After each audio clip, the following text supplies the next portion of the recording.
শ্রী বামন ভগবান রাজা বলির দুয়ারে এসে উপস্থিত হয়েছেন। রাজা বলি দূর থেকেই বামন ভগবানকে দেখে দৌড়ে গিয়ে স্বাগত করলেন। স্বাগতম তে নমস্তুভ্যং ব্রহ্মণ কিং করবামতে ব্রহ্মর্ষীণাম তপঃ সাক্ষান মন্যে ত্বার্য বপুর্ধরম।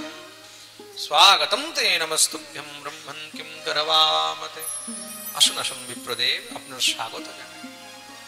আমি আজ থেকে আগে আপনার মতন এমন দিব্য ব্রাহ্মণ, এমন বটুক আমি কখনো দেখিনি। আজকে আপনার দর্শন করে মনে হয় আমার জীবন ধন্য হয়ে গেল। আদ্য নঃ পিতরস্তৃপ্তা আদ্য নঃ পাবিতম কুলম আদ্য সৃষ্টঃ ক্রতুরয়ং যদ ভবান আগতো গৃহায়। আপনার মতন তেজস্বী ব্রাহ্মণ আমার যজ্ঞে এসেছেন, এটা দেখেই মনে হচ্ছে আমার যজ্ঞ সফল হয়ে গেছে। রাজা বলি 100টি বিশ্বজিৎ যজ্ঞের সংকল্প করেছিল। কতটি জোরে বলেন? 100টি। 99টি হয়ে গেছে। এটা 100 নম্বরের যজ্ঞ চলছিল। কিন্তু প্রেম সে বলো রাধে রাধে। যদি এই যজ্ঞ পূর্ণ হয়ে যেত তাহলে রাজা বলিকে এই ব্রহ্মাণ্ডে আর কেউ ঠেকাতে পারত না। তার জন্যই ভগবান এই যজ্ঞের মধ্যে এসে উপস্থিত হয়েছেন। রাজা বলি দিব্য বামন ভগবানকে স্বাগত করছেন, সৎকার করছেন। আপনার মতন তেজস্বী ওজস্বী ব্রাহ্মণ আমার যজ্ঞে এসেছেন, মনে হয় আমার যজ্ঞ সফল হয়ে গেল, আমার পিতৃগণ তৃপ্ত হয়ে গেছে। আদ্য নঃ পাবিতম কুলম, আমার বংশ আমার কুল পবিত্র হয়ে গেল। বলুন আমি আপনার কি সেবা করতে পারি, আমি আপনাকে কি অর্পণ করতে পারি? গাম কাঞ্চনম গুণবদ্ধাম অমৃষ্টম তথান্নপেয়মতবা বিপ্রকন্যা গ্রামান সমৃদ্ধান স্তुरगान গজান वा রথাস্তথার্হত্তম সম্প্রতীচ্ছ। বলুন বলুন আমি আপনাকে কি অর্পণ করতে পারি? যদি আপনি বলেন তাহলে আপনাকে সোনা হীরা মণি মুক্তা যা বলবেন তাই আমি আপনাকে অর্পণ করব। কাঞ্চনম গুণবদ্ধাম অমৃষ্টম, যদি আপনি বলেন আপনাকে ঘর বাড়ি মহল যা বলবেন তাই অর্পণ করব। বামন ভগবান বললেন না না রাজন, আমাকে এসব বস্তুর কোনো লালসা নেই। কেমন দাতা দেখেছ? আমরা যখন কোনো জিনিস দিই 10 বার ভেবে চিনতে দিই, 10 বার না 100 বার ভাবি, আর তার মধ্যেও কতটা দেব কতটা দেব না, তার মধ্যেও কৃপণতা আরম্ভ করে দিই, তাই তো? প্রেম সে বলো রাধে রাধে। সমর্থ থাকতেও আমরা কৃপণতা করি, আর মধ্যেও মহারাজ দেওয়ার সময় কি সব থেকে যেটা ফাটা ছেঁড়া, সব থেকে যেটা মহারাজ কম দামি, সেটাই আমরা গিয়ে অর্পণ করি, তাই তো? দেখবে পাঠে যাবে, মন্দিরে যাবে, কীর্তনে যাবে, মানি ব্যাগ খুলবে, মানি ব্যাগ খুলে যখনই মহারাজ টাকাগুলোকে দেখবে, ওই বাবা 500 টাকার নোট, না না না এটা দেওয়া যাবে না। আচ্ছা তার থেকে ছোট, আচ্ছা 200 টাকার নোট আছে, 200 তো অনেক বেশি হয়ে যাবে। আর যা বাপরে 50 টাকার নোট দেখতে পেয়েছে, 50 দিতে দিতে 50 যখনই সরাতে গেছে চট করে একটা 10 টাকার নোট দেখে নিয়েছে। যখনই 10 দেখলো 500 থেকে সোজা 10-এ চলে এসেছে। এবার 10-এর মধ্যেও বের করতে গিয়ে 10 টাকার 2-3টা নোট দেখেছে, তার মধ্যে এবার দেখছে কোনটা ছেঁড়া আছে, কোনটা পুরানো আছে, কোনটা ফাটা আছে, কোনটা সেলোটেপ দিয়ে লাগানো আছে। সেটা যদি পেয়ে গেল তখন ওইটাই নিয়ে গোবিন্দায় নমো নমঃ।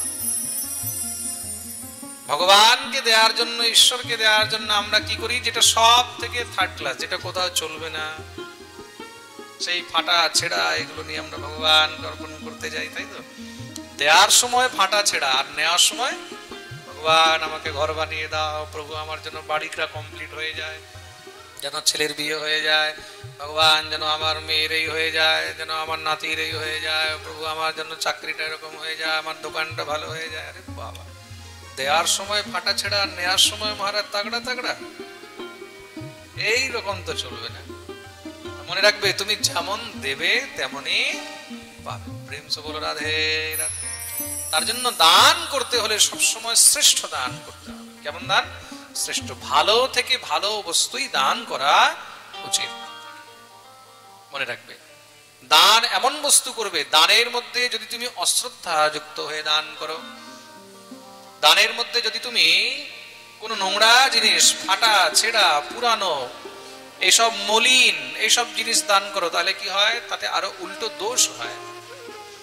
যখন দান করবে ভালো থেকে ভালো, উত্তম থেকে উত্তম বস্তু দান করবে। প্রেম সে বলো, বলো না আরো জোরে, আরো জোরে। সবাই দুনো হাত উপরে করে। পিছনে ভক্তদের হাত দেখতে পাচ্ছি না। আজকে এত ভিড়, বাবা, যতদূর পর্যন্ত চোখ যাচ্ছে শুধু মানুষই মানুষ দেখতে পাচ্ছি। দুনো হাত উপরে করে জয় জয় শ্রী রাধে। তার জন্য দান কিরকম? উত্তম দান। বামন ভগবান বললেন আমাকে এইসব কিছু চাই না, আমি ব্রহ্মচারী মানুষ, একা মানুষ, এসব নিয়ে কি করব? ব্রহ্মচারী তো, তার জন্য কোনো বস্তুর লালসা নেই। তাহলে একটা কাজ করি, আমাদের এখানে খুব ভালো ভালো ব্রাহ্মণ আছে, যদি আপনি বলেন তাহলে কোনো ভালো ব্রাহ্মণ কন্যা দেখে আপনার বিয়ে দিয়ে দিই। ঘরের মধ্যে যখন ব্রাহ্মণী আসবে, যখন বৌমণি আসবে, আপনি যখন ডিমান্ড করবে বলে আমার জন্য লিপস্টিক নিয়ে আসো, পাউডার নিয়ে আসো, ক্রিম নিয়ে আসো, আমার জন্য অমুক নিয়ে আসো, তমুক নিয়ে আসো, আমার জন্য কানের নিয়ে আসো, নাকের নিয়ে আসো, তখন আপনি দৌড়াবে বলে কোথার থেকে আনবো, কোথার থেকে আনবো। কেউ নেই বলে ডিমান্ড নেই, তাহলে বিয়ে করিয়ে দিই। বামন ভগবান বললেন রাম রাম রাম, কি বলছো রাজন? ব্রহ্মচারী মানুষকে তুমি সংসারের মধ্যে মায়ার জালে ফাঁসাবে? না না, আমাকে তাও চাই না, আমি তো খালি ঘুরে বেড়াতে থাকি। তাহলে একটা কাজ করি, আপনাকে রথাস তথার হত্তম সম্প্রতিচ্ছ, আপনি যদি বলেন তাহলে আপনাকে হাতি ঘোড়া রথ দিয়ে দিই, হাতির উপরে বসে ঘুরবেন, নয়তো ঘোড়ার উপরে বসে ঘুরবেন, নইলে রথ দিয়ে দিচ্ছি, রথের মধ্যে ঘুরতে থাকবেন। বামন ভগবান বললেন না না না, আমাকে এসব প্রয়োজন নেই। কি বলছেন আপনি বিপ্রদেব? আমার দুয়ারে এসে আপনি কিছু না নিয়ে যাবেন? এটা সম্ভব নয়। দুয়ারে এসে যদি কোনো সাধু বৈষ্ণব ব্রাহ্মণ অতিথি খালি হাত চলে যায়, তাহলে কি হয়? গৃহস্থের অমঙ্গল হয়। তো মন দিয়ে শুনবে, আপনার ঘরে কেউ এসেছে, সবাইকে বলছি কিন্তু যারা লাইভ শুনছে তারাও খুব মন দিয়ে শুনবে, কেউ আপনার গৃহে এসেছে, কেউ আপনার ঘরে এসেছে, তাকে কখনো সেখান থেকে খালি বেরোতে দেবে না। যদি তোমার সামর্থ্য হয় তাকে ভোজন করাবে, খাবার খাওয়াবে, প্রসাদ পাওয়াবে, তাকে ভোজন নিবেদন করবে যে আপনি প্রসাদ পেয়ে যান। সে যদি ভোজন নাও করে বা আপনার যদি খাওয়ার সামর্থ্য নাও থাকে, তাহলে একটুখানি মুখ মিষ্টি করে এক গ্লাস জল হলেও অবশ্য দেবেন। যদি মিষ্টিরও সামর্থ্য না থাকে তাহলে এক গ্লাস জল হলে অবশ্য দেবেন। প্রেম সে বলো। গৃহের মধ্যে যদি অতিথি এসে সেখান থেকে মহারাজ নিরাদর হয়ে চলে যায়, তাহলে সেই গৃহস্থের অমঙ্গল হয়। তার জন্য গৃহের মধ্যে কখনো অতিথি আসলে তাকে এইভাবে শুষ্ক রূপে খালি যেতে দিতে নেই, কিছু হলেও তাকে অবশ্য অর্পণ করা উচিত। আচার সংহিতা এতটুকু পর্যন্ত বলা আছে, কেউ যদি এতটাই দরিদ্র হয় যে তার কাছে জলও নেই, তাহলে একটু মিষ্টি কথা বলেও তাকে সম্মান করা উচিত। প্রেম সে বলো, এটা গৃহস্থের ধর্ম। আপনি খাবার খাচ্ছেন, আপনি প্রসাদ পাচ্ছেন, সেই অবস্থায় যদি আপনার ঘরে কোনো অতিথি আসে, তখন আপনার কর্তব্য কি? আপনার কর্তব্য হলো তাকেও আসন দিয়ে বসিয়ে প্রসাদ পান। নিজে যা প্রসাদ পাচ্ছেন, যতটুক আপনার ভোগ্য, তার থেকে অর্ধেক হলেও তাকে অবশ্যই অর্পণ করা উচিত। কেন? শাস্ত্র বলেছে অতিথি দেব ভব, অতিথির সম্মান। খুব মন দিয়ে শুনুন। রাজা বলি বললেন তাহলে আমার অধর্ম হবে, আমি আপনাকে খালি হাত তো যেতে দেব না। বলুন আপনাকে কি চাই? যা চাইবেন আমি তাই দেব। বামন ভগবান বললেন আমি জানি তুমি কথা দিয়েছো, তার মানে নিশ্চয়ই যা চাইবো তা দেবে। আর তুমি হলে বিরোচনের পুত্র, তোমার বাবা শুধু নিজের কথা রক্ষার জন্য নিজের প্রাণ দান করে দিয়েছিলেন। বিরোচনকে প্রহ্লাদের পুত্র, প্রহ্লাদের পুত্র বিরোচন, বিরোচনের পুত্র হলেন এই বলি, মানে প্রহ্লাদের নাতি। তোমার পিতা নিজের বচন রক্ষার জন্য প্রাণ দিয়ে দিয়েছিলেন, তোমার কাছে যা চাইবো তুমি নিশ্চয়ই দেবে। আমি কথা দিচ্ছি আপনি যা চাইবেন তাই দেব।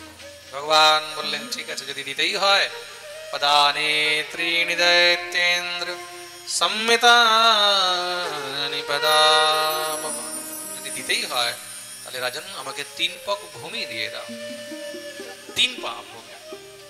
বলি হাসতে লাগলেন, প্রভু আপনি দেখতে যত ছোট, আপনার বুদ্ধিও দেখছি ততই ছোট।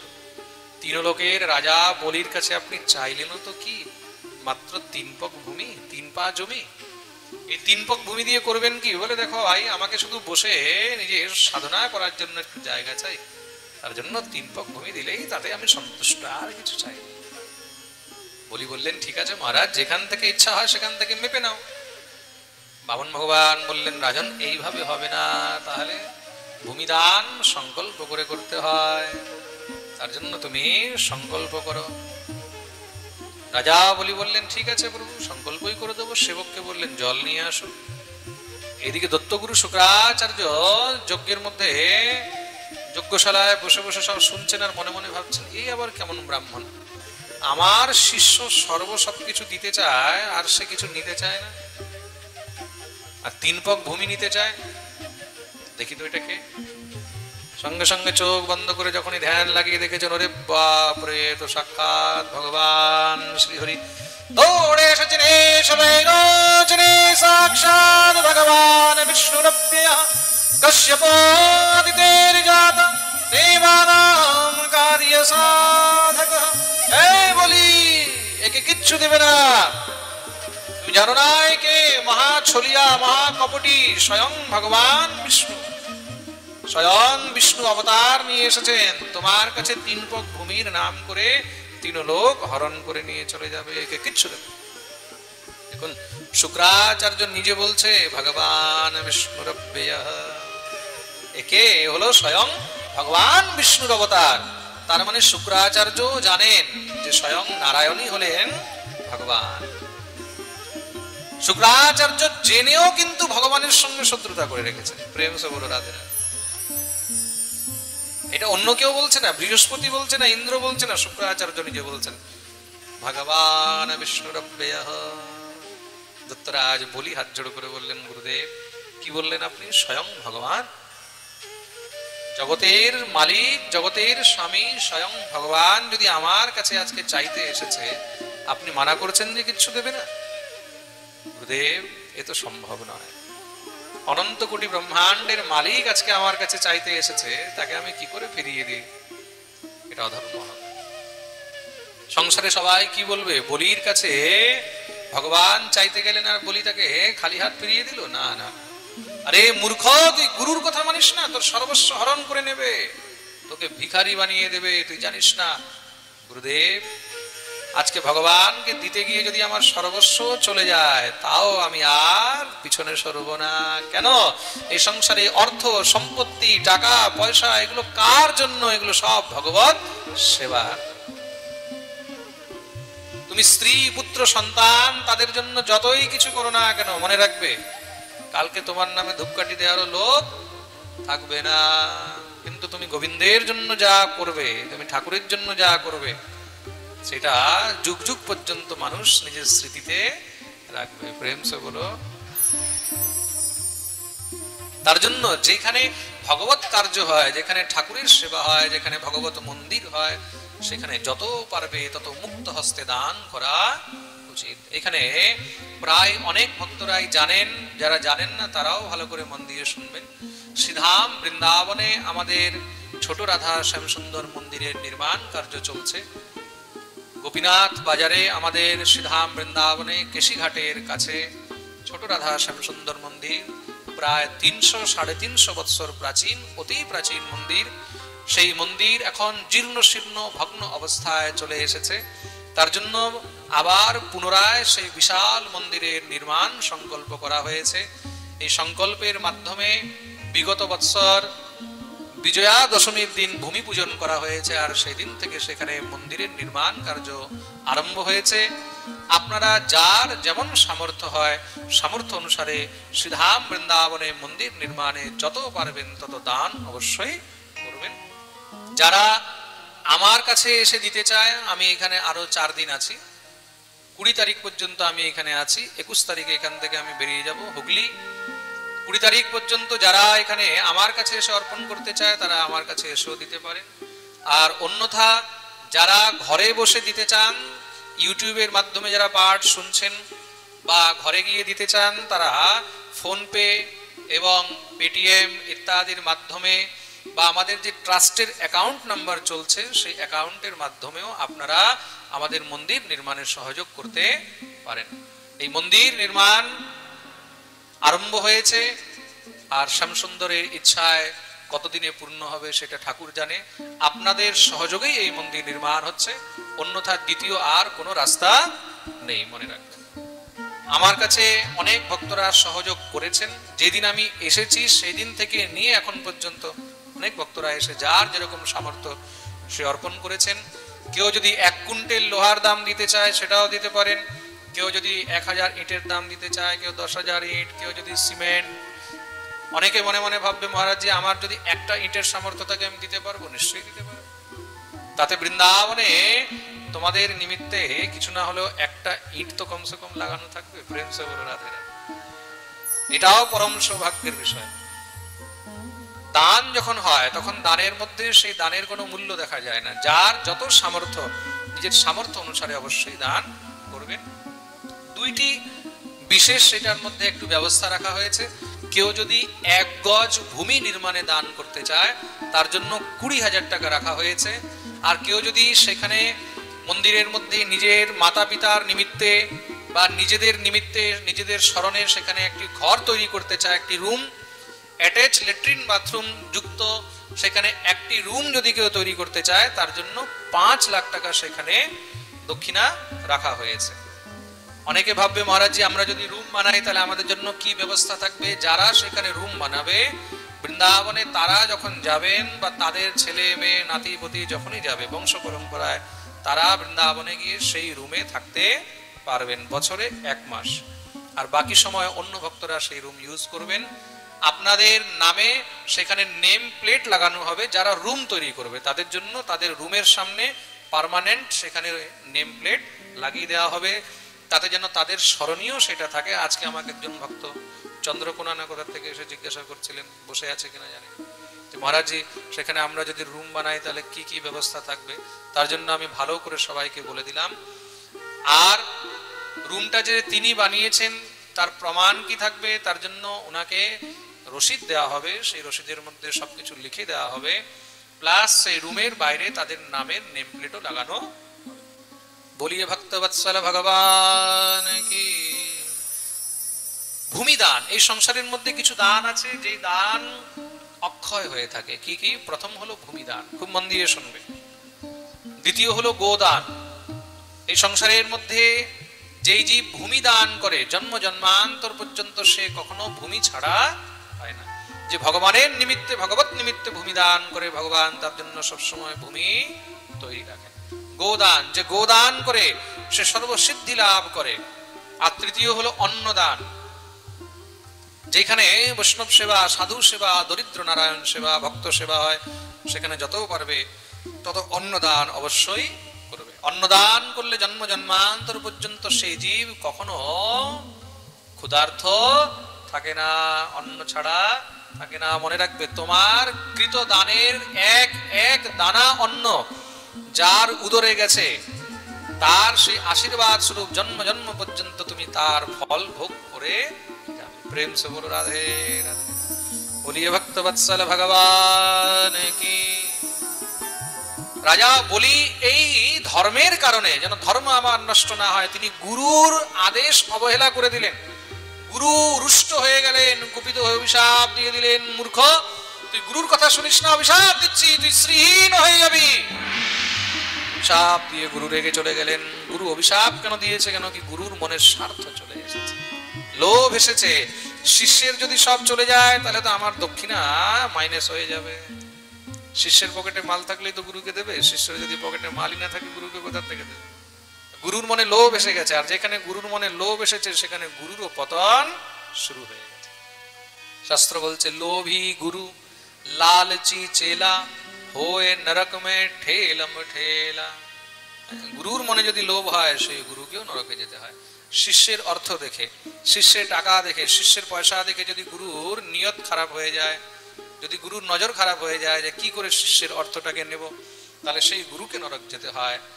আর কোন শিষ্য যদি গুরুর সঙ্গে ছল করে, গুরুর কাছে মন্ত্র নিয়ে গুরুর কাছে দীক্ষা গ্রহণ করে সেই দীক্ষার নিয়ম পালন করে না, গুরু মন্ত্র জপ করে না, নিষ্ঠা করে না, তিলক করে না, মালা পরে না, সেই শিষ্যকেও নরকে যেতে হয়। তার জন্য দীক্ষা নিয়ে কখনো গুরুর সঙ্গে কপট করবে না।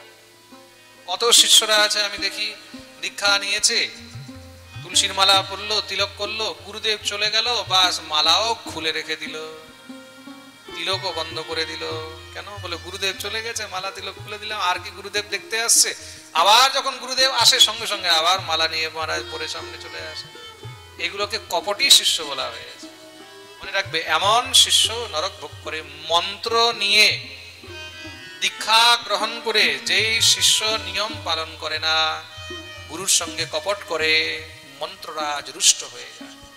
রুষ্ট হয়ে কি হয়? তখন সেখান থেকে তার অবনতি শুরু হয়ে যায়। প্রেম সে বলো। রাজা বলি সেবককে বললেন জল নিয়ে আসো। সেবক জল নিয়ে আসছে, জল নিয়ে এসে উপস্থিত হলেন। জল ঢালতে যাচ্ছে, হাতে আর জল পড়ে না। কেন? কমণ্ডলুর নালের মধ্যে বোধহয় কিছু আটকিয়ে গেছে। ভগবান বলিকে বললেন ভালো করে পরিষ্কার করে দাও। বলি বললেন প্রভু আমি কি দিয়ে পরিষ্কার করবো? এখন জলের মধ্যে কোনো জিনিস ঢুকালে তো অপবিত্র হয়ে যাবে জল। তাহলে বলে আপনার কাছে তো কুশের আসন আছে।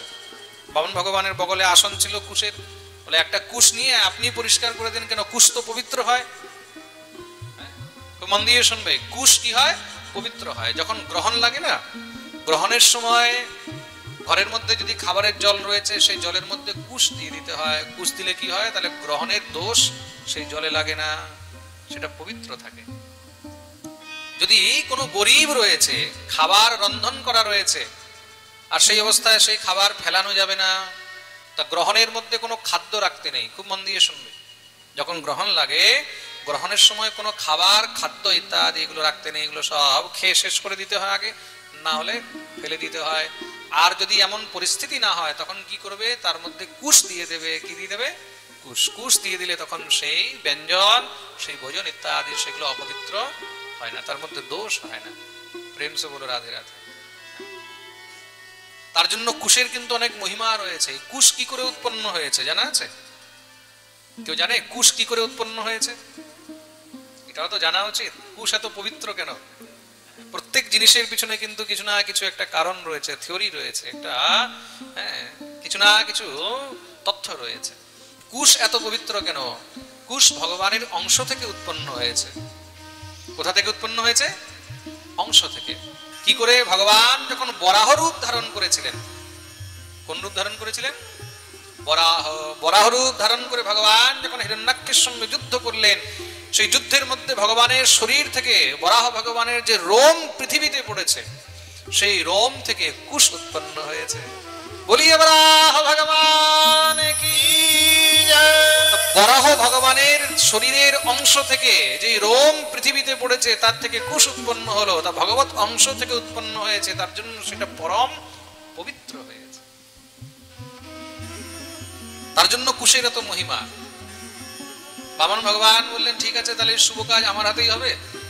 একটা কুশ বের করেছেন, বের করে যখন কমণ্ডলুর নালের মধ্যে খোঁচা দিয়েছেন, আসলে কি হয়েছিল? শুক্রাচার্য সূক্ষ্ম রূপ ধারণ করে নালের মধ্যে ঢুকে বসে আছে। কেন? বলে না পড়বে জল, না হবে সংকল্প, না আমার চেলার কিছু যাবে। ওই যে লোভ এসে গেছে মনে। ভগবান দেখলেন আচ্ছা বেটা দান ধর্ম করতে আসছিস, মানা দেখাচ্ছি তোকে। ভগবান যখনই খোঁচা দিয়েছেন, সোজা গিয়ে একটা চোখে লাগতেই এক চোখ সেখানেই মহারাজ কানা, এক লাফ দিয়ে বাইরে বেরিয়েছে। আরে আমাকে কানা করে দিল, কানা করে দিল। ভগবান বললেন শুক্রাচার্য তুমি রাগারাগি করে চলে গেছিলে, আবার ভিতরে ঢোকার কি দরকার ছিল? বলে আমি ভাবলাম যে ভিতরে ঢুকলে আর দান ধর্ম হবে না। ভগবান বললেন দান ধর্ম করতে এসেছিলে মানা, তাই আমি তোমাকে করে দিলাম কানা। তার জন্য এই সংসারে কোনো সময় দান ধর্মে মানা করতে নেই। কেউ যদি দান করে তাকে আরো উৎসাহ দেবে, যত পারবে তত দাও, যত পারবে তত করো। বলিয়ে ভক্ত বৎসল ভগবান কি। ভগবান শুক্রাচার্যকে দণ্ডিত করলেন, এটা একটা দণ্ড দিলেন, জগৎকে শিক্ষা দিলেন। নিজে যদি না পারো তাহলে পরের দ্বারাও যত পারবে তত দান করাও। বলে কি করবি?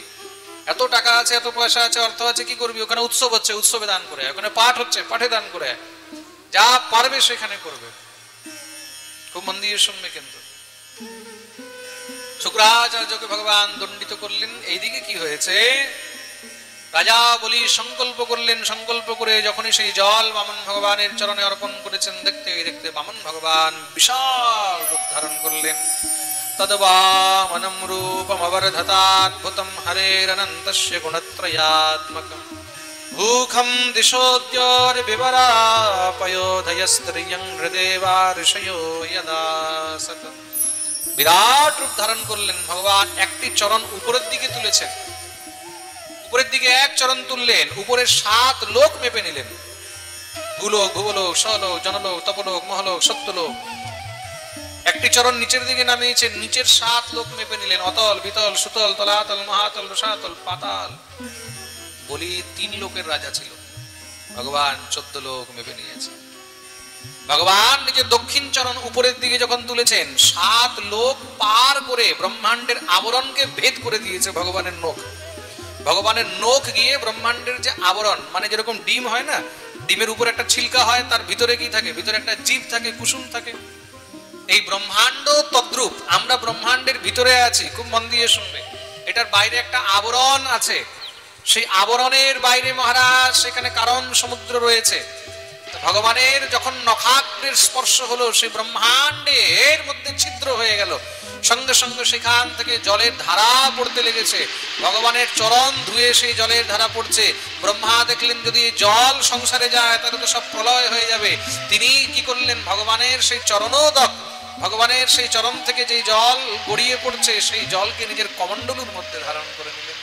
আর সেই জলটাকে, সেটাই হলেন সাক্ষাৎ ভগবতী গঙ্গা। বলিয়ে গঙ্গা মাইয়া কি। পরবর্তীকালে সূর্যবংশী রাজা ভগীরথ যখন তপস্যা করেছেন, তখন সেই তপস্যায় প্রসন্ন হয়ে মা ভগবতী গঙ্গা ব্রহ্মার কমণ্ডল থেকে এসে প্রকট হলেন। আর দেবাদিদেব মহাদেবের জটার মধ্যে সে সময়ে সমাহিত হয়েছেন। ভগবান শ্রীহরির চরণ থেকে বেরিয়েছেন, তার জন্য গঙ্গার এক নাম হলো হরিপদী। কি নাম? জোরে বলো। হরিপদী, বিষ্ণুপদী। আর শঙ্করের জটার মধ্যে এসেছেন, তার জন্য গঙ্গার এক নাম হলো জটাশঙ্করী। কি নাম? জটাশঙ্করী। বলিয়ে গঙ্গা মাইয়া। তার জন্য সমস্ত নদীর মধ্যে একমাত্র গঙ্গাকে সর্বশ্রেষ্ঠ বলা হয়েছে। নিম্নগানাম যথা গঙ্গা দেবানাম অচ্যুত যথা। নিম্নগানাম যথা গঙ্গা। সংসারে যত নদী রয়েছে সমস্ত নদীর মধ্যে সর্বশ্রেষ্ঠ কোন নদী? গঙ্গা। গঙ্গার থেকে শ্রেষ্ঠ আর কোন নদী নেই। গঙ্গার জল আপনি বোতলে ভরে রাখুন, 50 বছরেও নষ্ট হবে, 100 বছরেও নষ্ট হবে। এটা গঙ্গার মহিমা। অন্য যে কোনো জল আপনি রাখুন, দেখবেন কিছু সময় হবে দুর্গন্ধ বেরোবে। আজ পর্যন্ত বড় বড় বৈজ্ঞানিকরা খুঁজে এটার তথ্য বের করতে পারেনি যে এমন কি আছে গঙ্গার জলে। দেশ বিদেশ থেকে নিয়ে বড় বড় বৈজ্ঞানিকরা রিসার্চ চলছে আজ পর্যন্ত গঙ্গার জলের উপরে।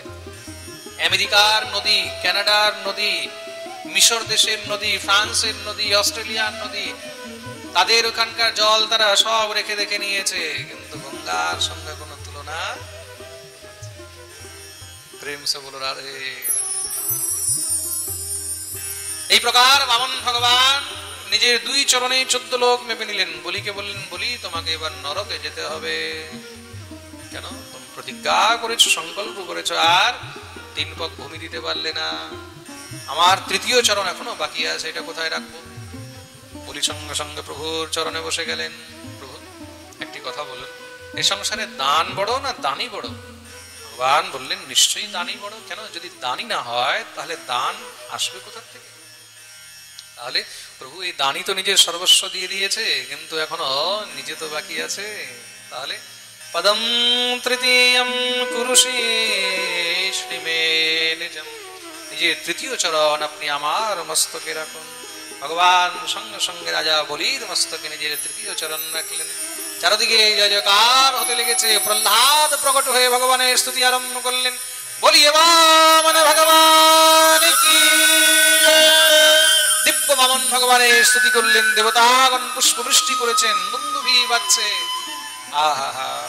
প্রহ্লাদ হাত জোড় করে বলছেন, হে প্রভু, আজ আপনি যেই কৃপা আমার পৌত্র আমার নাতির উপরে করলেন, সেই কৃপা তো আপনি আমার উপরেও করেন। আপনি আমাকে কোলে উঠিয়ে বসিয়েছিলেন, নৃসিংহ রূপে কোলে বসিয়েছে, কিন্তু মাথায় চরণ রাখেন। কাওর মস্তকে নিজের চরণ রাখা মানে কি? নিজেকে সমর্পণ করে দেওয়া। হে প্রভু, আজকে আমার বংশ ধন্য হয়ে গেল, আমার কুল ধন্য হয়ে গেল, আমার তপস্যা ধন্য হয়ে গেল। ভগবান বললেন, প্রহ্লাদ, আমি তোমার আর তোমার বংশের উপরে অত্যন্ত প্রসন্ন হয়েছে। আমি কথা দিচ্ছি, আজ থেকে তোমার বংশে যেই অসুর জন্মগ্রহণ করবে, আমি কখনো সে যতই বড় অত্যাচারী হোক না কেন নিজ হস্তে তাকে মারব না। অভয় দান করলেন। বলিকে বললেন, বলি তুমি বর চাও? বলি বললেন, প্রভু, সাক্ষাৎ তোমার কৃপারূপী ছত্র ছায়া পেয়ে সংসারে আর কোনো বস্তুর কি অভিলাষা থাকে? আমাকে আর কোনো বস্তুর অভিলাষা নেই, তুমি যা চাও আমাকে দিতে পারো। ভগবান বললেন, যাও, আজ থেকে তুমি সুতল লোকে নিবাস করবে। প্রহ্লাদ বললেন, তুমি নিজের সব জ্ঞাতি গোষ্ঠী নিয়ে সুতল লোকে নিবাস করো।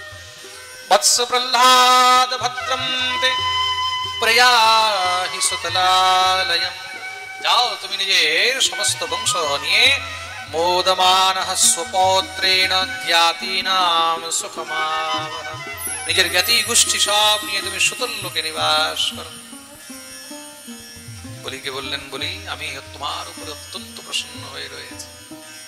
মনে হচ্ছে তোমাকে আরো যে কত কিছু দেব। আগামী মন্বন্তরে তুমি ইন্দ্র হবে। আরো কিছু চাই? যেইভাবে বলি ভগবানকে বলেছিলেন, প্রভু বলুন আপনাকে কি চাই? ভগবান বলেছেন, ইয়ে যথা মাম প্রপদ্যন্তে তাম তথৈব ভজাম্যহম। যে আমাকে যেইভাবে ভজে আমিও তাকে সেইভাবে ভজি। যে আমাকে যত অফার করে আমিও তাকে তত অফার করি। প্রেম সে বলো। ভগবানকে 56 ভোগ কেন লাগানো হয় জানা আছে? এই যে ভগবানকে 56 ভোগ লাগানো হয়, কিসের জন্য লাগানো হয়? তার কারণ কি জানতে চাও? কে কে জানতে চায়? সবাই? আরে প্রেম সে বলো। বলো না, বলো না, আরো জোরে।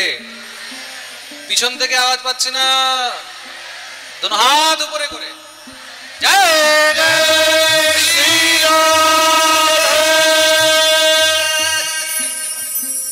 ভগবানকে 56 ভোগ কেন লাগানো হয়? ওই যে বলা হয়েছে, তুমি ভগবানকে যা অফার করবে ভগবান তোমাকে তাই অফার করবে। তাই নয়, তার থেকে 1000 গুণ বেশি অফার করবে। ভগবানকে 56 ভোগ এই কারণেই লাগানো হয়, যেন আমরা প্রভু তোমাকে যেইভাবে অর্পণ করছি সেইভাবেই যেন জন্ম জন্মান্তর পর্যন্ত আমরাও তোমার এই প্রসাদই সবসময় পেতে থাকি। বলিয়ে ভক্তবৎসল ভগবান কি। তার জন্য গোবিন্দকে 56 ভোগ লাগানো হয়। 56 নয়, তোমার যদি সামর্থ্য হয় তাহলে 56 ভোগ 36 ব্যঞ্জন লাগাও, 108 ভোগ লাগাও। তুমি যত ভগবানকে দেবে ততই ভগবানের কাছে উল্টো। বলি 3 লোকের রাজা ছিল, ভগবান কি করলেন? তাকে সুতল লোকের রাজা করে দিলেন। হয়তো এই 3 লোক পার্মানেন্ট ছিল না, কিন্তু ভগবান তাকে পার্মানেন্ট একটি লোক দিয়ে দিলেন। তাতেও মন ভরে নিয়ে বললেন, তুমি আগামী মন্বন্তরে ইন্দ্র হবে। বর্তমানে কি চলছে? বৈবস্বত মন্বন্তর। তারপরে যেই মন্বন্তর আসবে তার নাম হলো সাবর্ণী মন্বন্তর। সেই সাবর্ণী মন্বন্তরে এই দত্তরাজ বলি কিন্তু আমাদের ইন্দ্র হবেন। প্রেম সে বলো। তাতেও মন ভরছে না। ভগবান বললেন, আরো কিছু চাই? বলি বললেন, প্রভু আপনি সুতল লোক তো আমাকে দিয়ে দিলেন, কিন্তু সেই সুতল লোকে আপনাকে ছেড়ে মন কি করে লাগবে? বলে তাহলে প্রভু এমন কৃপা করুন যেন আমি সেই সুতল লোকে সবসময় আপনাকে দর্শন করতে পারি। ঘরে ঢুকতে যেন আপনাকে দেখি, ঘর থেকে বেরোতে যেন আপনাকে দেখি। ভগবান বললেন, তথাস্তু। ভগবানও ভাবে চলে এসেছেন, আর ভাবে এসে ভগবানও তথাস্তু বলে দিয়েছেন। তথাস্তু বলে ভগবান বললেন, ঠিক আছে এবার আমি চলি। তখনই ভগবান চলতে লাগলেন, সঙ্গে সঙ্গে বলি চরণ ধরে নিয়েছেন। প্রভু এই কি করলেন? আপনি নিজে এখনই বললেন যে সুতল লোকে আপনি আমার কাছে থাকবেন আর সবসময় আমি আপনার দর্শন পাবো। আপনি যদি চলে যান তাহলে কি করে হবে? তাহলে বলে আপনাকে তো এখন সঙ্গে যেতে হবে। বামন ভগবান বিচার করলেন, কথা তো ঠিক। বামন ভগবান বললেন, আমি নিজের আরেকটা রূপ দিয়ে দিচ্ছি। বলে না না, আমাকে অন্য রূপ চাই না, আমি আপনার এই রূপ নিয়েই সবসময় থাকতে চাই। কেন? যেই রূপ দেখে আমি মোহিত হয়েছিলাম, যেই রূপ দেখে আমি নিজের সর্বস্ব আপনাকে অর্পণ করেছি, আমি আপনার এই রূপ পরিত্যাগ করতে পারবো না। বামন রূপেই আপনাকে আমার কাছে থাকতে হবে। বামন ভগবান দেখলেন কথা তো দিয়েছি, এখন তো যেতেই হবে। বামন ভগবানকে নিয়ে সুতল লোকে প্রবিষ্ট হলেন। সমস্ত সব মহারাজ অসুরগণ নিজ নিজ গৃহে চলে গেলেন। দত্তরাজ বলি বামন ভগবানকে নিয়ে নিজের মহলে যখন প্রবিষ্ট হচ্ছেন, নিজের মহলের দুয়ারে বামন ভগবানকে দাঁড় করিয়ে দিয়েছেন। বামন ভগবান বললেন, বলি এই কি করছো, আমাকে দরজায় দাঁড় করিয়ে দিলে, আমার জন্য কোনো ঘর রাখবে না? বলে, প্রভু আপনি নিজেই বলেছেন ঘর থেকে বেরোতে, ঘরে ঢুকতে যেন বারবার আপনাকে দেখতে পাই। এমন জায়গা কোথায় আছে? এমন তো একমাত্র দুয়ার রয়েছে। দরজাই তো এমন জায়গা যেখানে বেরোতেও দর্শন হবে আর ঢুকতেও দর্শন হবে। তার জন্য প্রভু আজ থেকে এখানেই আপনার চেয়ার লাগিয়ে দিচ্ছি। ভগবান বললেন, তাহলে সোজাসুজি বলে দিতে যে তুমি আমার চৌকিদার হয়ে যাও। ডাইরেক্ট বলতে পারতে যে তুমি আমার চৌকিদার হয়ে যাও, ঘুরিয়ে ফিরিয়ে আমাকে চৌকিদার করে দিলে। বলি বললেন, প্রভু এখন আপনার যা বোঝার আপনি বুঝুন, কিন্তু আপনাকে এখানেই থাকতে হবে। বামন ভগবান তো মাথায় হাত দিয়ে বসে গেছে, ভগবান কার চক্করে পড়ে গেলাম আমি। বামন ভগবান এসেছিলেন রাজা বলির সর্বস্ব হরণ করতে, বামন ভগবান নিজেকেই হরণ করিয়ে দিয়েছে, নিজেকেই সমর্পণ করে দিয়েছে। তার জন্য ভগবান বলেছেন, যে করে আমার আশ আমি তার করি সর্বনাশ, আর তবুও যদি না ছাড়ে আমার পাশ, তবে আমি হই তার দাসের দাস। ভগবান আগে বলির সর্বস্ব হরণ করলেন, তার সর্বনাশ করে দিলেন, সর্বস্ব হরণ করে দিলেন, সর্বনাশ করে দিলেন। আর তখনও সেই গোবিন্দের চরণ ছাড়েনি। আজকে কি হয়েছে, ভগবান তার দাস হয়ে গেল, তার দুয়ারে দাঁড়িয়ে আছে। এখন তো মহারাজ দিনের উপরে দিন পেরোচ্ছে, মাসের উপরে মাস পেরোচ্ছে। এদিকে ভগবতী লক্ষ্মী চিন্তায় পড়ে গেছে। কেন? বলে, শুনেছিলাম নাকি গেছিল কোনো রাজা বলিকে ঠকাতে, তার সবকিছু হরণ করতে, এখনো পর্যন্ত ফিরে আসলো না। মা ভগবতী লক্ষ্মী চিন্তায় পড়ে গেছে। দেবর্ষি নারদ এসে উপস্থিত হলেন। মা লক্ষ্মী মনের দুঃখ নারদকে বলছে, তোমার প্রভু এতদিন হয়ে গেল ফিরে আসছেন না, কি হয়েছে? নারদ বললেন, মা আপনি জানেন না কি হয়েছে? বলে, কি? বলে, প্রভু গেছিলেন বলির সর্বস্ব হরণ করতে, হরণ করতে গিয়ে নিজেও এখানে বন্দী হয়ে গেছেন। কি বলছো নারদ? বলে, হ্যাঁ। কি করে বন্দী হলেন? বলে, নতুন চাকরি জয়েন্ট করেছেন। কি? বলে, চৌকিদারি। প্রেম সে বলো রাধে রাধে। দ্বারপাল হয়ে দাঁড়িয়ে আছেন রাজা বলির দুয়ারে। কি বলছো নারদ, এখন কি হবে? বলে, মা এখন তুমি কোনো উপায় করে আনতে পারো। মা ভগবতী লক্ষ্মী সঙ্গে সঙ্গে মহারাজ রাজা বলির ঘরে গিয়ে উপস্থিত হলেন। রূপ পরিবর্তন করে মা ভগবতী লক্ষ্মী বলির দ্বারে এসেছেন। কোথায় দত্তরাজ, কোথায় দত্তরাজ, কোথায় দত্তরাজ? দ্বারপালরা দৌড়ে গেলেন, মহারাজ কোনো এক স্ত্রী আপনার সঙ্গে দেখা করতে এসেছে, বারবার আপনাকে ডাকছে, কে? এসে নিয়ে আস। ভগবতী লক্ষ্মী এসে উপস্থিত হলেন। কি হয়েছে দেবী?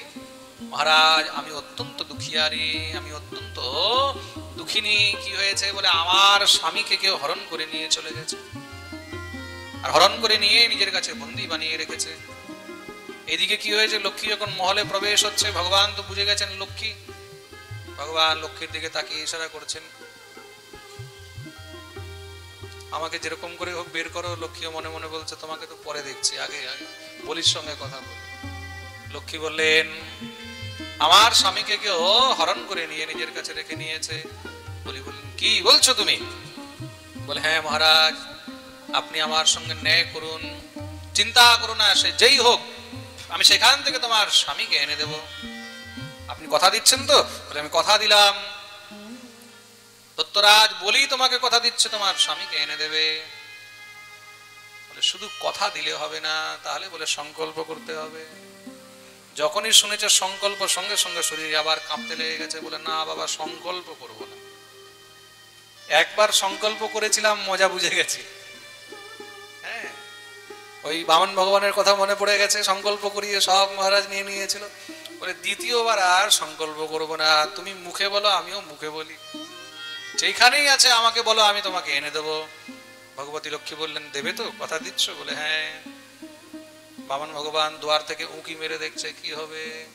ভগবতী লক্ষ্মী বললেন, ওই যে তোমার দ্বারপাল আছে না, ওই যে তোমার দরজায় দাঁড়িয়ে আছে, সেই আমার স্বামী, তাকে আমায় ফিরিয়ে দাও।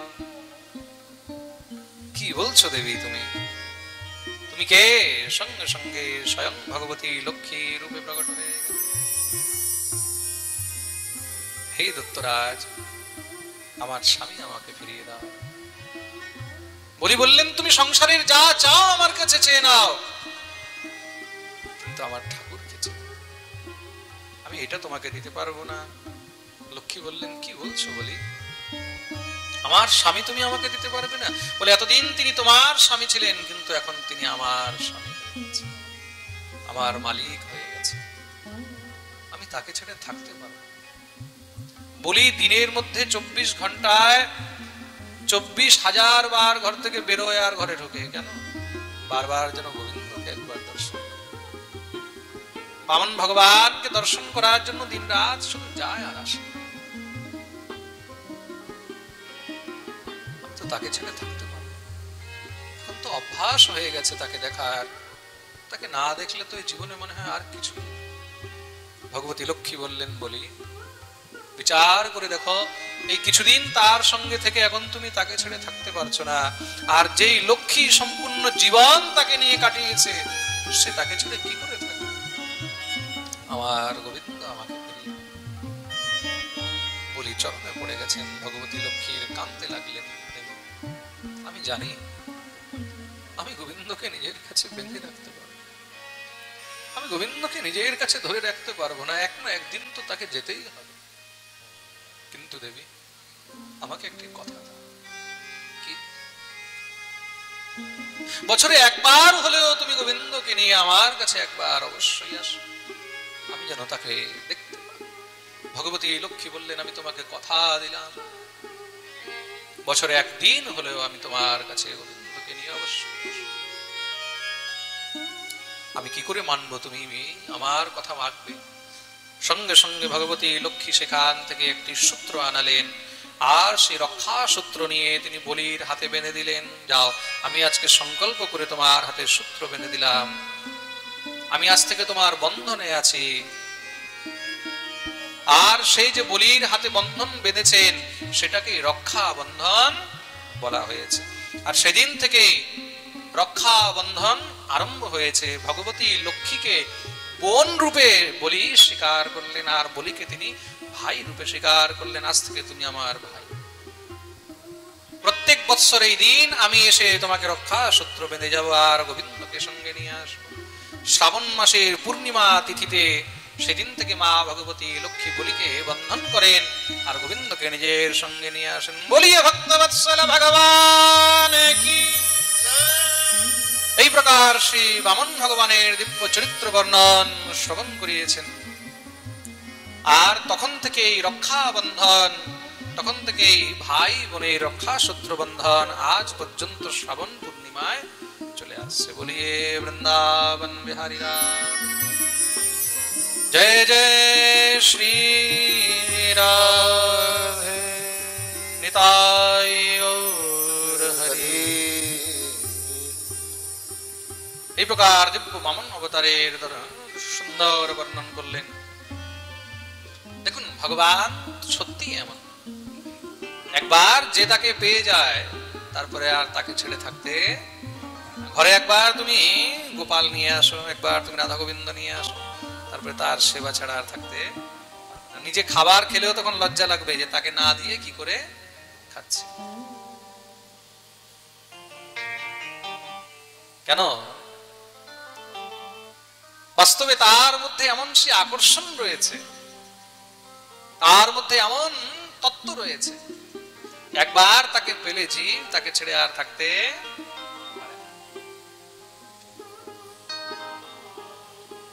তার জন্যই কোন ভক্ত খুব সুন্দর ভাব দিয়েছে, তুঝে দেখ के दिल भरता ही नहीं अब जाऊं कहां मैं सांवरी।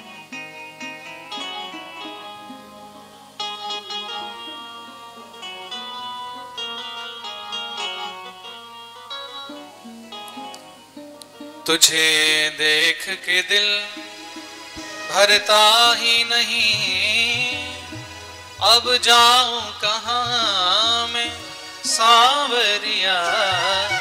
तुझे देख के दिल भरता ही नहीं अब जाऊं कहां मैं सांवरिया। तुझे देख के दिल भरता ही नहीं तुझे देख के दिल भरता ही नहीं अब जाऊं कहाँ मैं सावरिया तुझे देख के दिल। गोविंदो के देखे कि कार मौन भरे तुझे देख के दिल भरता ही नहीं अब जाऊं कहाँ मैं सावरिया तुझे देख के दिल भरता ही नहीं अब जाऊं कहाँ मैं सावरिया। पिया छोड़ गए दिल तोड़ गए पिया छोड़ गए दिल तोड़ गए अब बन के फिरूं मैं बावरिया तुझे देख के दिल भरता ही नहीं अब जाऊं कहाँ मैं सावरिया। पिया छोड़ गए दिल तोड़ गए पिया छोड़ गए दिल तोड़ गए अब बन के फिरूं मैं बावरिया तुझे देख के दिल।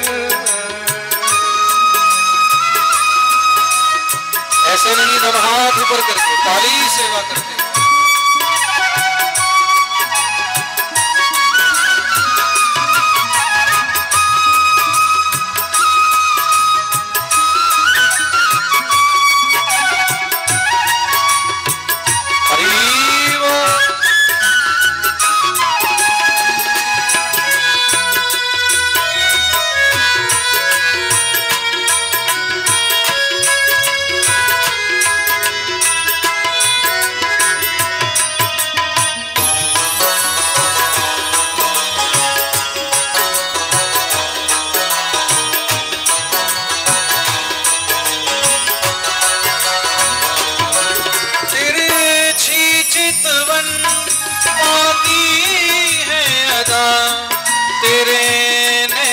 कटील कजरा रे तेरे चितवन बाकी है अदा तेरे नैन कटील कजरा रे अब तेरे बिना जी लगता नहीं अब तेरे बिना जी लगता नहीं अब काहे सताए सांवरिया तुझे देख के दिल भरता ही नहीं अब जाऊं कहाँ मैं सांवरिया।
होने लगा तेरी मुरली की मीत दिल मेरा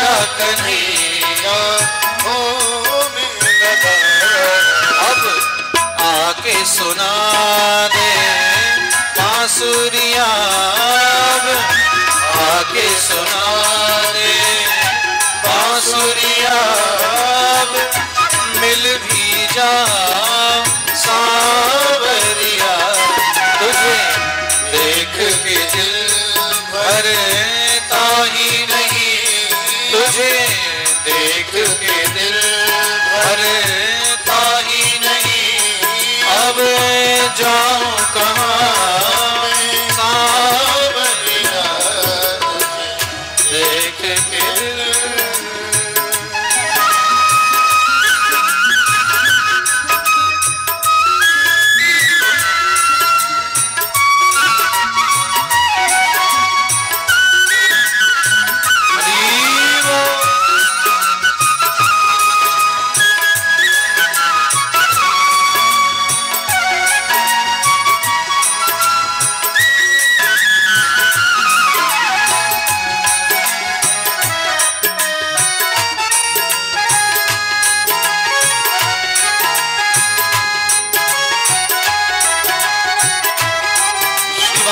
बिहारी लाल की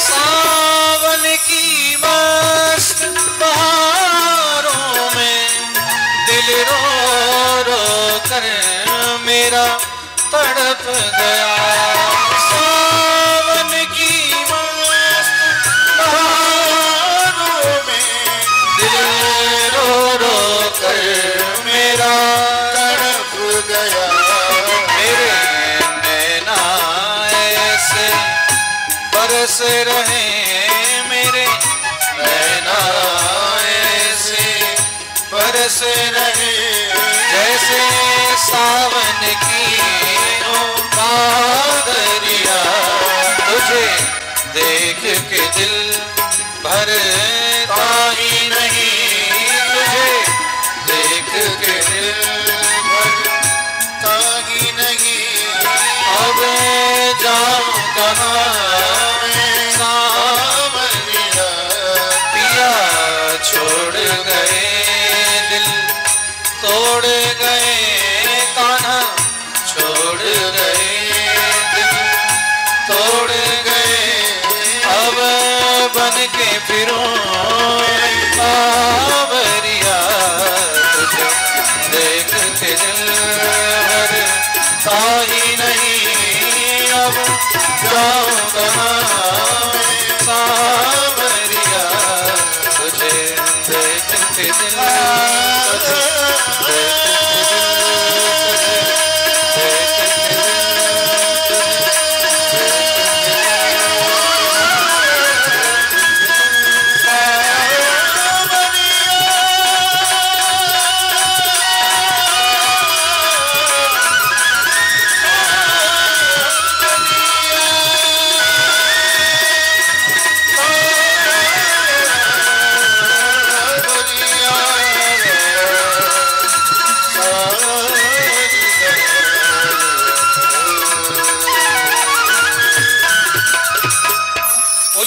वत्सल भगवान की,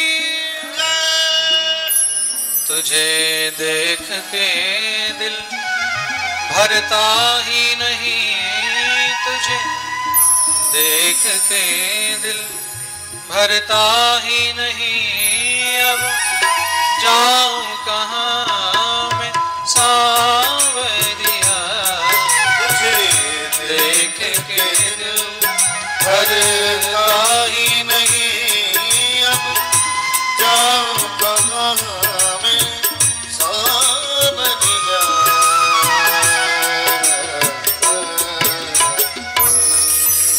बोलिए भक्तवत्सल भगवान की। এই প্রকার শ্রী সুখদেব প্রভু রাজা পরীক্ষিতকে দিব্য বামন অবতারের বর্ণন শ্রবণ করালেন। बोलिए वामन भगवान की। तत्पश्चात भगवान मत्स्य अवतार নিয়েছেন। মৎস্য অবতার নিয়ে ভগবান রাজা সত্যব্রতের উপরে কৃপা করলেন। আর সমস্ত বেদ ইত্যাদিকে জল থেকে মুক্ত করলেন। সত্যব্রতের উপরে কৃপা কিভাবে করলেন?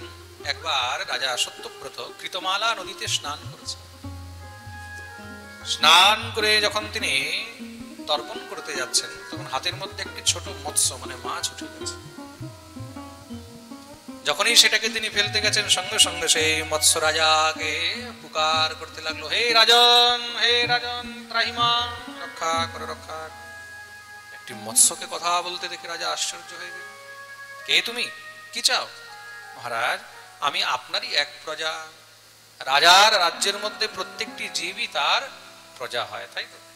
কুকুর, শ্রীগাল, ছাগল, বিড়াল, মহারাজ যাই কিছু লোক সব তার প্রজা। আমিও আপনার প্রজা, আমি আপনার শরণে এসেছি, আপনি আমার রক্ষা করুন। কেন, কি হয়েছে? এই জলের মধ্যে যত বড় বড় জলচর রয়েছে তারা ছোট ছোট জলীয় জীবগুলোকে খেয়ে ফেলে, তাই আমি ভয়ে আপনার হাতে শরণ নিয়েছি, কৃপা করে আপনি আমাকে এখান থেকে নিয়ে চলুন। রাজা বললেন, চিন্তা করো না, তোমার জন্য আমার ঘরে অনেক জায়গা রয়েছে, তোমাকে আমি নিজের মহলে রাখবো। অনেকে ঘরের মধ্যে মাছ পোষে না, ওই কাঁচের বাক্সের মধ্যে দেখবে মাছ পোষে না। রাজা বললেন, তোমাকে আমি নিজের কাছে রাখবো, চিন্তা। সঙ্গে সঙ্গে নিয়ে নিজের জলের কমণ্ডলুর মধ্যে ভরে নিলেন, কমণ্ডলুতে নিয়ে ঘরে এসে উপস্থিত হয়েছেন।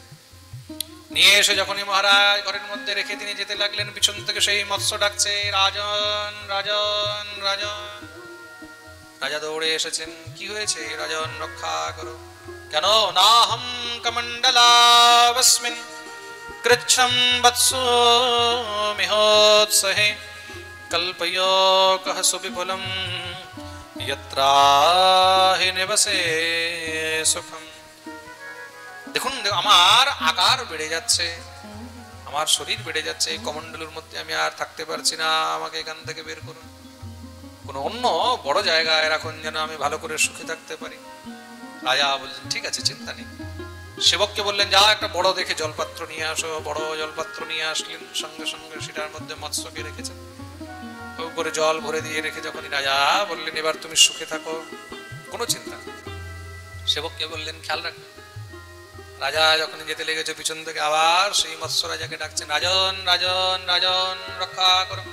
রাজা দৌড়ে আসলেন। কি হয়েছে? ওরে বাপরে, সেই জলের পাত্র ভরে গেছে, এত বড় হয়ে গেছে। মহারাজ, এই পাত্র আমার জন্য ছোট হয়ে গেছে। কেন? আমার তো আকার বেড়ে গেছে, কৃপা করে আপনি আমাকে অন্য পাত্রে রাখুন। আরো বড় পাত্রে রাখলেন, সেটাও ভরে গেল। আরো বড় পাত্রে রাখলেন, সেটাও ভরে গেল। রাজা তো চিন্তায় পড়ে গেছেন। রাজন, আপনি আমাকে কোনো বড় জলাশয়ের মধ্যে রেখে দেন।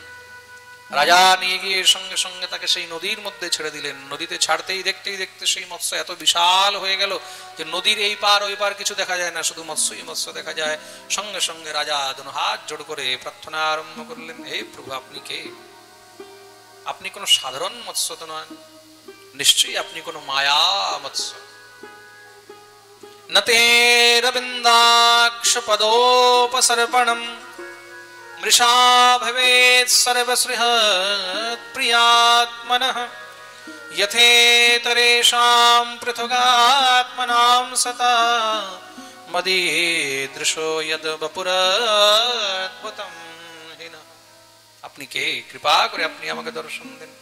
দেখতেই দেখতে সেই মৎস্য থেকে স্বয়ং চতুর্ভুজ রূপ ধারণ করে ভগবান প্রকট হয়ে গেলেন। বলিয়ে মৎস্য ভগবান কি। এটা ভগবানের মৎস্য অবতার। কি অবতার?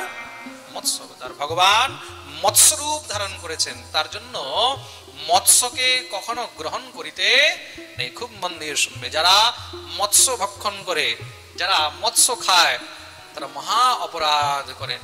মৎস্য স্বয়ং ভগবানের স্বরূপ। বলিয়ে ভক্ত বৎসল ভগবান কি। ভগবান সত্যব্রতকে বললেন, আমি তোমার উপরে অত্যন্ত প্রসন্ন হয়েছে। কেন? তোমার প্রজা বৎসলতা দেখে আমি খুব খুশি হলাম প্রভু। কিন্তু আমার পরীক্ষা আপনি কেন নিলেন? বলে, আজ থেকে 7 দিন পরে প্রলয় হয়ে যাবে। সেই প্রলয়ের মধ্যে সমস্ত পৃথিবী জলমগ্ন হয়ে যাবে।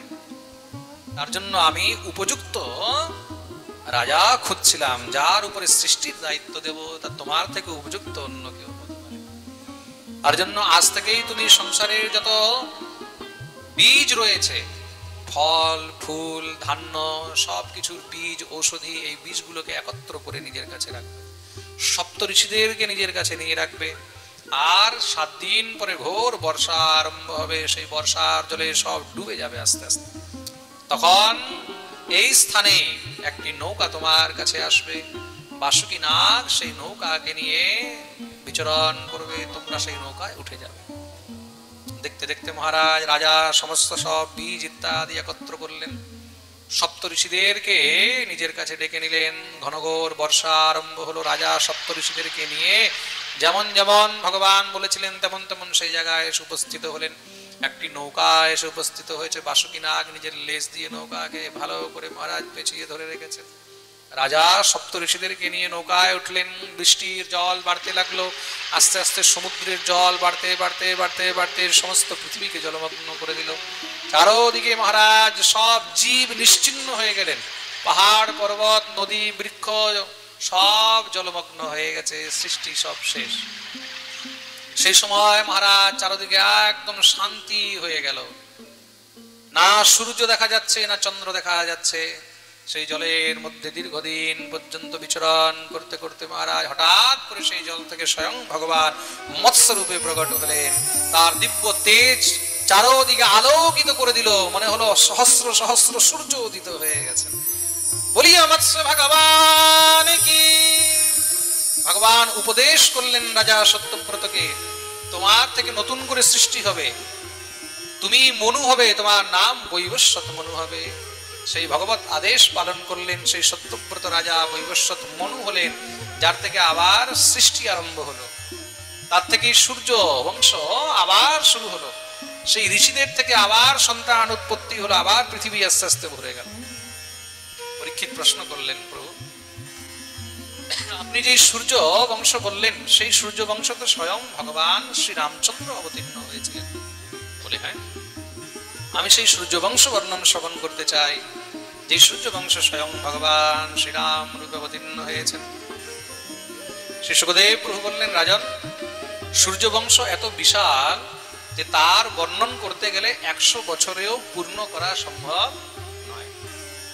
অর্থাৎ শ্রূয়তাম বংশঃ প্রাচুর্যেণ পরম তপ ন শক্যতে বিস্তরতু বক্তুম বর্ষশতৈরপি। 100 বছর হলেও এই সূর্য বংশের বর্ণন করা সম্ভব নয়। সূর্য বংশ তো বিশাল রাজন, কিন্তু আমাদের কাছে তো আর বেশি সময় নেই, 4 দিন তো হয়েই গেল। তার জন্য সূক্ষ্ম রূপে তুমি এই সূর্য বংশ বর্ণন শ্রবণ করো। খুব মন দিয়ে শুনবে। ব্রহ্মার পুত্র হলেন মরীচি, মরীচির পুত্র হলেন কশ্যপ, কশ্যপের পুত্র হলেন বিবস্বান, বিবস্বানের পুত্র হলেন বৈবস্বত, বৈবস্বতের 10টি পুত্র হলেন ইক্ষ্বাকু, নৃগ, সর্জাতি, দিষ্ট, ধৃষ্ট, পুরুষ, নরিষ্যন্ত, পৃথক, নভগ আর কবি। নভগের পুত্র হলেন নাভাগ, নাভাগের পুত্র হলেন অম্বরীশ। এই অম্বরীশ ভগবানের পরম ভক্ত ছিলেন। কেমন ভক্ত? এই অম্বরীশ সপ্তদ্বীপের রাজা ছিলেন, চক্রবর্তী সম্রাট, পুরো পৃথিবীর একছত্র রাজা। পৃথিবীর একছত্র রাজা হয়েও তিনি পরম ভগবত ভক্ত ছিলেন। কেমন ভক্ত? নিজের হাতে ভগবানের সেবা করতেন। সবাই মনঃ কৃষ্ণ পদারবিন্দয়ো বচাংসি বৈকুণ্ঠ গুণানুবর্ণনে করো হরের মন্দির মার্জনাদিষু শ্রুতিম চকারাচ্যুত সৎকথোদয়। সবাই মনঃ কৃষ্ণ পদারবিন্দয়ো, নিজের মনকে গোবিন্দের চরণে সমর্পণ করে দিয়ে রেখেছে। বচাংসি বৈকুণ্ঠ গুণানুবর্ণনে, নিজের বাণী, এই বাণী দিয়ে সবসময় গোবিন্দের গুণগান। শরীরের এক একটি অঙ্গকে কি করে ভগবত সেবায় লাগানো যায়, এটা অম্বরীশ চরিত্র থেকে শিখতে হবে। এই জিহ্বা কোন কাজে লাগে? জিহ্বা গোবিন্দের গুণগানের কাজে লাগে। এই মুখ, মুখ দিয়ে শুধু গোবিন্দের কথা। এই চোখ মুকুন্দ লিঙ্গালয় দর্শনে দৃশৌ, এই দৃষ্টি দিয়ে শুধু গোবিন্দের দর্শন। করৌ হরের মন্দির মার্জনাদিষু, হাত দিয়ে গোবিন্দের মন্দিরে মার্জন করেন, মোছা লাগায়। আমরা কি হই, আমাদের কাছে যদি একটু টাকা হয়ে যায়, পয়সা হয়ে যায়, তারপরে ঠাকুর সেবার জন্য চাকর রেখে দিই, মানুষ রেখে দেয়, তুমি মোছা লাগাবে, তুমি এই করবে। স্বয়ং অম্বরীশ চক্রবর্তী সম্রাট, তিনি ঠাকুর মন্দিরে নিজের হাতে মোছা লাগাচ্ছেন, নিজে ঠাকুরের বাসন মাজছেন। ভগবৎ সেবা নিজ হস্তে হয়, পরের ভরসায়। তদভৃত্য গাত্রান স্পর্শেঙ্গসং, কোন চাকর কোন ভৃত্য যদি হরিনাম করে তাকে গিয়ে আলিঙ্গন করে ধরেন, কোথাও কীর্তন শুনলে নাচতে লাগেন, পা দিয়ে পরিক্রমা আরম্ভ করে দেন, নিজের সম্পূর্ণ শরীরকে গোবিন্দের সেবায় লাগিয়ে রেখেছে। আর শুধু তাই নয়, প্রত্যেকটি একাদশীর ব্রত করে থাকেন।